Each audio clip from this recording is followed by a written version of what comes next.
Hi, everybody. It's Brian Strouser, chairman of the Minnesota Gun Owners Caucus.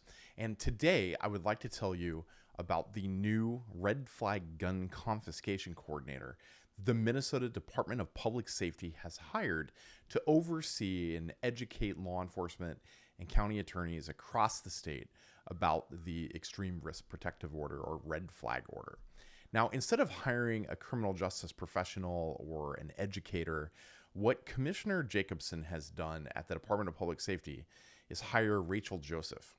Rachael Joseph is not a neutral public servant. She is an entrenched political activist with a long record of hostility towards law-abiding gun owners, peaceable Minnesotans, police, and elected officials. We see this appointment as just reckless, inflammatory, and something that will undermine public trust in the Department of Public Safety. I have had encounters with Ms. Joseph for a number of years. One thing that I saw, for one, sometimes you can have good relationships with folks on the other side, even though you disagree on an issue. That is not what you can do with someone like Rachael Joseph. She appeared on a podcast, for example, someone else's podcast, back in the days when the Republicans had full control of the House and we had a Republican chair of the House Public Safety Committee. And on this podcast, because he wasn't pushing gun control like Ms. Joseph wanted, he was referred to by someone else on the podcast as a pig fucker for refusing to advance gun control legislation. Ms. Joseph has threatened to protest at the homes and workplaces of Minnesota Gun Owners Caucus leadership, including me. She threatened to protest at my place of work. Many of you will know I just volunteer at the caucus, but she threatened to protest at my business, where my work has nothing to do with what I do here at the Gun Owners Caucus. That's just an intimidation tactic that is wholly unbecoming of somebody who is now tasked with developing and enforcing state policy. And she's been deemed too extreme for other anti-gun groups like Protect Minnesota, Moms Demand Action, and Everytown for gun safety. These are organizations not known for moderation on gun control. We've been informed that she is no longer allowed to volunteer even with them. So it's really difficult for us to imagine having a more divisive and inappropriate person in a taxpayer-funded role overseeing the implementation of Minnesota's controversial red flag law. What should be a neutral administrative position that's there to work with law enforcement and others throughout the state she could turn this into a weapon for political retribution against peaceable Minnesotans who choose to exercise their constitutional rights like you and I. I want to show you a little bit about my experiences with Ms. Joseph because, as all of you know, I tend to keep receipts. So let's take a quick look at a few things that Ms. Joseph has said over the years. Here's a tweet from Walter Hudson about some gun control hearings in February 2023. I think this was about the universal background checks that I was testifying on in this specific instance. Her response was, I had previously been a policy fellow at the University of Minnesota, and this really has irked her over the years. And you can see here, she is tweeting at the dean of the Humphrey School, at the school's account, and Professor Larry Jacobs, who runs the program, that I was arguing for more child murders in Minnesota because I was testifying against an anti-gun bill. She went on to, in a KSTP story where I believe I was interviewed, did the same. At the time, I was on the board of the program at the Humphrey School, where I stated that requiring firearms to be stored unloaded and separate from their ammunition is an undue burden on the Second Amendment. And again, she's tweeting at the university's leadership because I was advocating murder advocacy, apparently. There are several more tweets along the same lines. I won't read all of them, but on February 3rd, 2023, I testified against safe storage, which is sometimes called Ethan's Law. Again, tweeting at the dean in the school.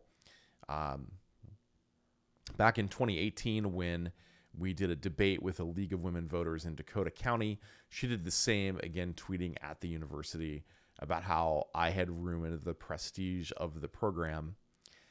She did more of that in 2018, at the time tweeting at the director of the program at the time about how I had ruined the prestigiousness of the program. In 2019, here's tweets about how giving a fellowship to the program, or giving me a fellowship as a part of the program, was bad.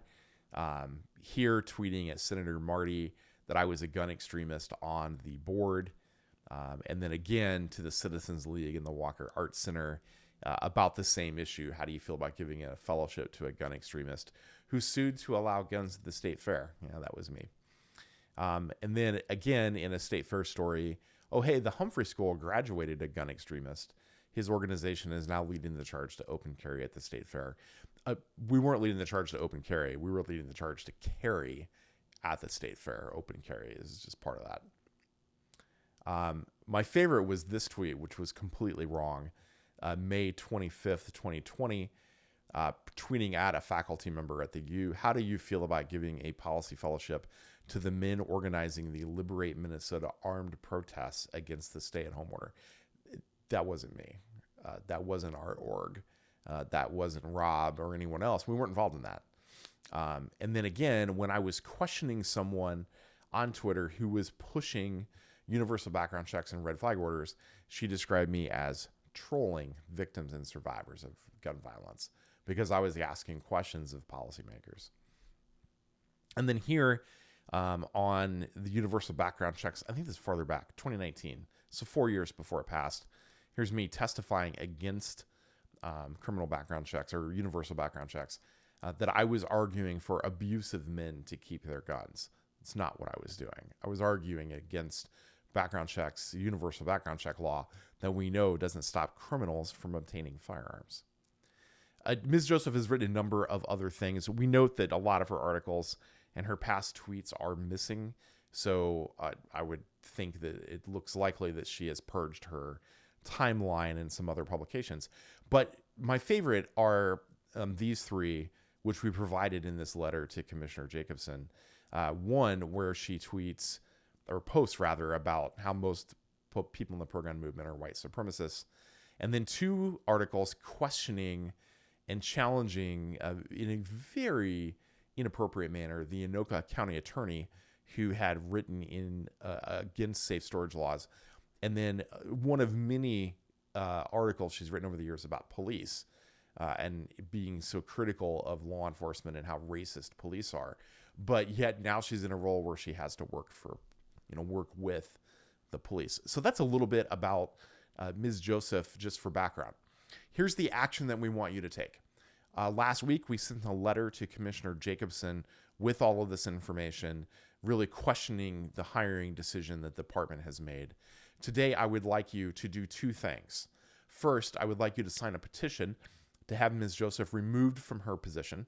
Can't have an anti-gun extremist enforcing the red flag gun confiscation program across the state. Second, I want you to use our Action Center to send an email to Commissioner Jacobson asking him to remove her from that position. You'll see the links for that here with the video. I hope this gives you an idea of some of the extremes that Governor Walz and Commissioner Jacobson will go to attack peaceable gun owners in the Second Amendment here in Minnesota. Please go and take action today, and let's get that anti-gun extremist out of her position in state government. Thank you.